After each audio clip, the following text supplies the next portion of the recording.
If you know the exact number of world wars that your 45 ACP has won, this video is not for you.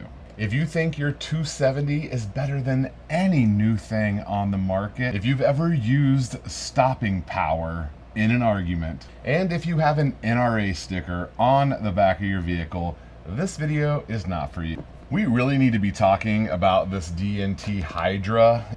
It is such a really cool thermal scope. The price on it is phenomenal, but it's been so hot here in Texas. I haven't done much hog hunting. Probably gonna be a couple of more weeks until I do more hog hunting. And I just can't put out a review until I've tested it. Until we've taken a pig, I don't feel like I can say much about it until I've used it a little bit more. So I'll have a link below if you wanna go check it out. You can definitely go visit their website. If you're looking for a thermal, this could be a good choice for you. But we're just gonna have to wait. The 6mm GT or 6GT or 6 Gay Tiger. You know, if your caliber has a nickname, it's probably doing a couple of things correctly. And that's true for the 6GT. Now, this is the 6mm bullet. It fires out of a short action RIM 700. It's pretty much a bolt action only caliber. If you were to build an AR gun, it would have to be the AR-10 size. So just a little bit longer. And I'm doing this because I don't even have ammo for this yet. I have a case coming from Hornady. It'll be here in a couple of days. We have some of the parts and pieces, but I want to kick off the 6GT build with a little bit of an exploration of the caliber. Those of you that have been with the channel for a while, you know I like some of the new stuff, and I've made some mistakes with the new stuff, but I like the new stuff. I'm a big fan of the 8.6 Blackout. I like short barrels. I love suppressors and big heavy bullets. I love suppressors, short barrels. We have a lot of SBRs. I love doing that stuff, but been wanting to do more longer ranges and have some builds that are more set up for that. We dove into this a little bit with the 6mm ARC when I built a gun to go to sniper school. I was at a week-long SWAT sniper training and had a blast, learned a ton, and realized that long range is something that I enjoy and I want to do more of it, but I don't really have a lot of guns that are designed for that. We built a 6.5 Creedmoor AR-10 that was a full accuracy build, spent quite a bit of money on that project, and it does a great job. I just felt like a bolt action might be the next step. It's also a possibility we're going to be doing some PRS style training and events. We also are going to go to Backfire TV out in Utah and shoot with Jim out on his property and do the long range challenge that he has. And I'm not sure if the 6GT is the one I'm taking or a 6.5 Creedmoor. Regardless, 6GT keeps popping up and Faxon makes a barrel for it. We're big fans of Faxon, and so I picked up a barreled action. Before we get into the details, let's take a look at the barreled action. We have a 1/4 mile long barrel. It's ginormous. It is by 6 inches the longest barrel that I have. Ridiculously long barrel, but of course it's threaded because we're never shooting anything again without a suppressor on it. I probably should have added a suppressor to our opening monologue, because if you're not shooting suppressors, this video also might not be for you. 6GT definitely suppresses well, and we'll definitely be running a suppressor on this rig. This is the beautiful Faxon FX7 Action RIM 700 platform. You can see the logo there, pick rail on top. I don't know if this is a 20 MOA rail or not. I need to probably look that up. It won't really matter because we got a giant scope we're putting on here, but incredibly heavy. We went with the full profile. I forget what Faxon calls this profile. I'll put it up on screen, but full profile. This thing is incredibly heavy. It's probably not really heavy. It's just heavy compared to the short little barrels that we normally deal with. It's huge.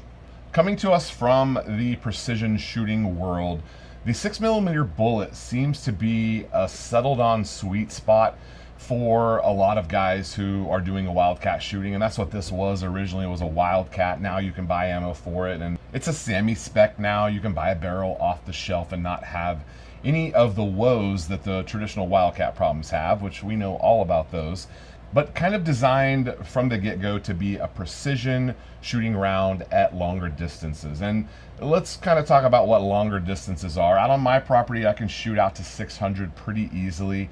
I could probably back up a little bit more and maybe get a 700 shot, but the way that things are set up right now, 600 is kind of the max. But when I go to some of these PRS events and some of these longer range shooting, it's pretty much 1,000 yards is what you're looking at. So our case here is designed, it's optimized to shoot the 6mm, to shoot it nice and fast, and choosing a high BC, a heavy bullet, long and thin.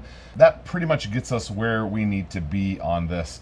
The 105 to 115 grain range is where you're looking for 6GT. Those 106s, 108s, and 109s are very popular. You're pretty much going to get a really good piece of brass as well. I went ahead and got a batch of Hornady in for this so that we can reload that down the road.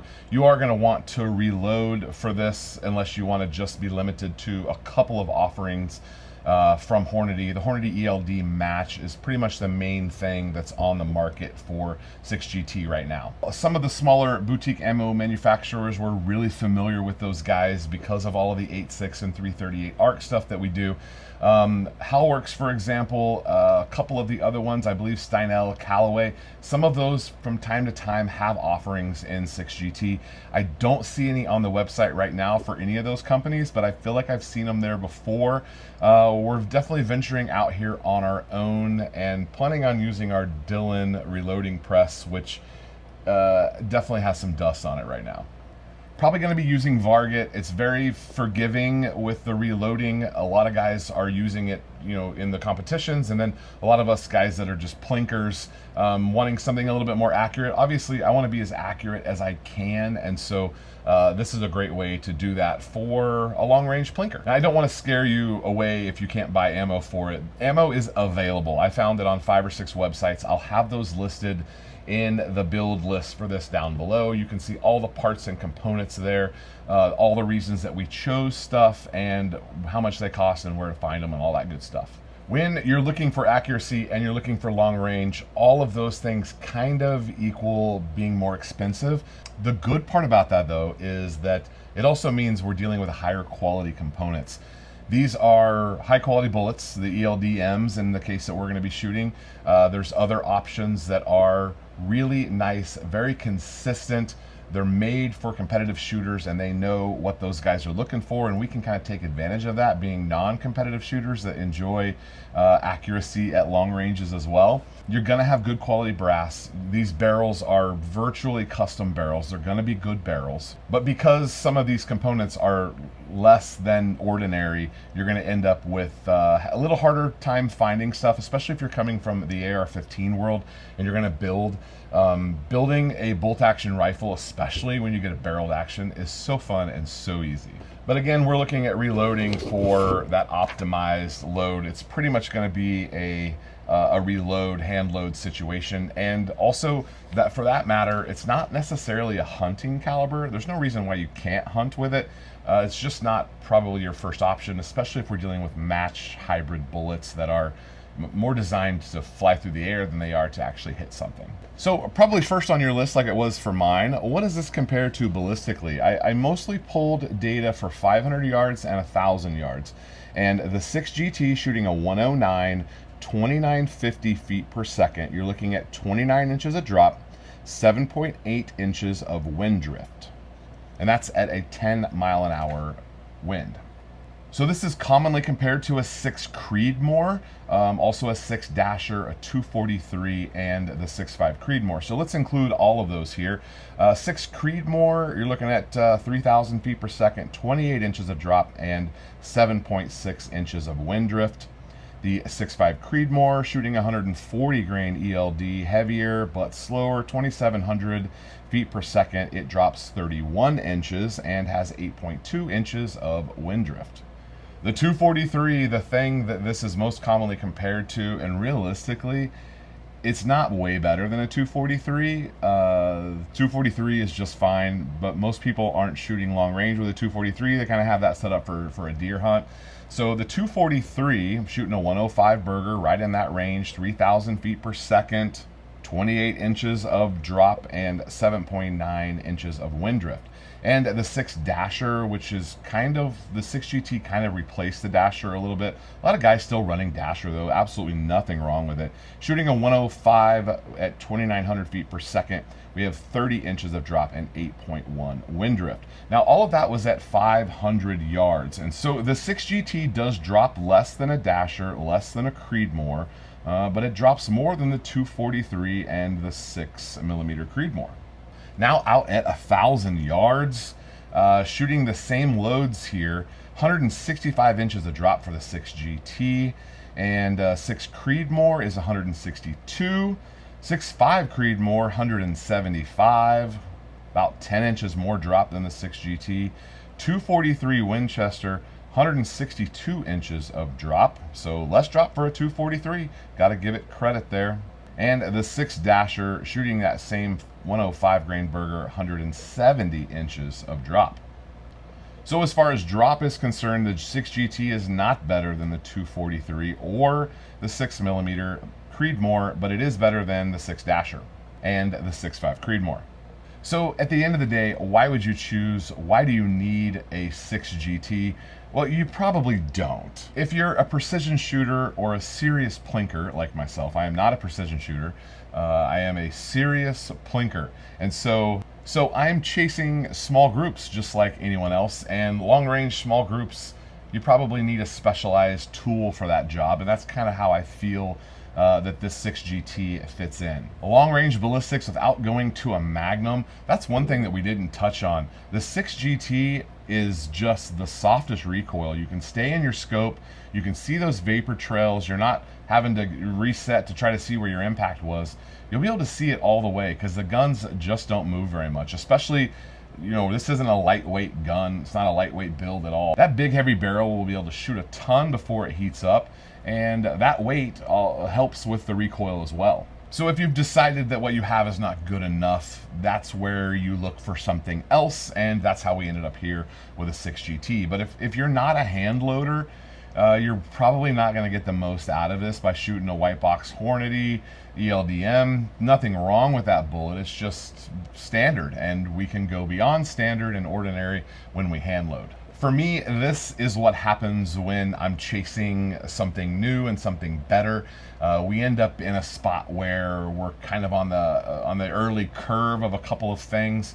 I'm looking for better groups. I'm wanting to do more hand loading. I'm taking everything I learned about precision shooting and I'm wanting to grow and train and learn more. And so I feel like having a little bit better tool will be the way to go for that. So for components, I showed you the barreled action here. If you grab a barreled action, you're a trigger swap and 2 screws away from having this in a chassis and you're running. It's way easier than AR-15, and I kind of hid from this for a while, but now that I've done a couple of them, we did a FX7 Faxon just like this in 8.6 Blackout. Absolutely love the action on that gun. We've been playing with that Howa Mini, which you're gonna see a video on that because I'm having a little bit of trouble with it. You haven't seen it yet, but there's an Arrow Solus in 6.5 Creedmoor that we're gonna be playing with as well. So I feel like this was just a bit of a natural progression. For the scope, I have a couple of options. Telson Optics makes this Target Master Victory. This is a scope that I have tested before. I had to send that one back because it was a prototype, but we've got a brand new one here in a box, and this is a monster scope. It's not super heavy. Now, we're not really worried about weight on this build, but that could be a good one for kind of a bench rest style, stationary style shooting one that I'm not gonna take hunting, just because it's a little bit bigger. We also have this US Optics. It is a 3-18. For now, this optic is gonna go on a 22 because the kids and I are gonna go plinking later this week. I'm gonna put that on a 22 because it's a really great scope and I like the zoom. But that could go on here as well. A little bit less zoom, 18 power versus 25. 25? So that could go on here as well, but I kind of think the 25 zoom would be the way to go on here. So that is the 6mm GT kickoff. There's going to be way more to this. So if you're at all interested in 6GT, or you just want to know how to build a barreled action, bolt action gun, there's not a lot to it. We're having a whole lot of fun here. Thank you guys for watching. We'll see you next time.